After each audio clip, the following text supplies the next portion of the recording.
If you're not happy in the U.S., if you're complaining all the time, very simply, you can leave. You can leave right now.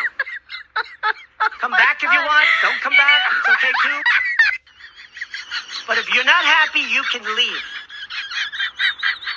But if you're not... Nigeria is responsible for 90% of all Christian persecution deaths worldwide in the last 5 years.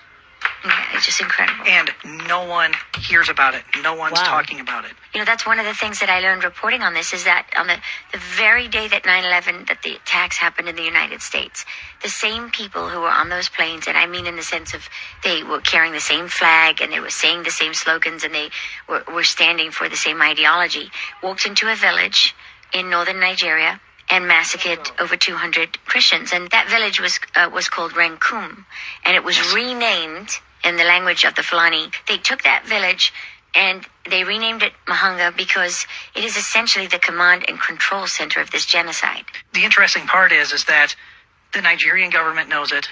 The U.S. government should know it, and if they're paying attention, I hope they know it now. But this is where the majority of terror attacks are staged and launched from. And like I said, everybody in Nigeria knows where it's coming from. They see the terrorists coming in and out of Mahanga. And they chose Mahanga. I mean, it translated, the word means watchtower. Watchtower. Because it's on high ground. Mm-hmm. And it was perfectly positioned for them for what began as a series that's now more than 20 years of attacks. 20 years of attacks, and tens of thousands, no, I say hundreds of thousands, have now been killed, staged from that ground. And wounded and forced out. Now, let's talk about the people that are still alive. They're now in camps called IDP camps, which stands for Internally Displaced Person. And we estimate that there's between 3 to 5 million IDPs right now. These are Christians without homes, without villages, that are living in camps. These are people who've been robbed of everything they had, who've been forced off their land. The Nigerian government won't even acknowledge their existence. No, they won't acknowledge their existence, and this it's a double-edged sword. When the Nigerian government doesn't recognize an IDP camp within their own country, that means there's no UN, that means there's no Red Cross, that means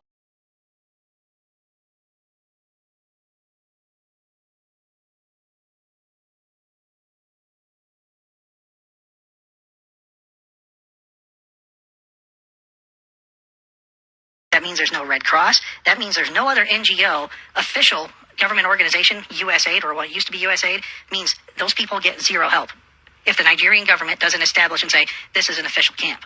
And we know that Nigeria government only recognizes 40% of the camps that exist.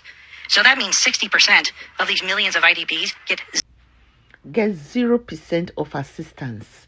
So there are these camps in Nigeria, my people, that they, according to this news, that the Nigeria government, these are people, these are Nigeria that are displaced from their villages because of these attacks that they continue to receive.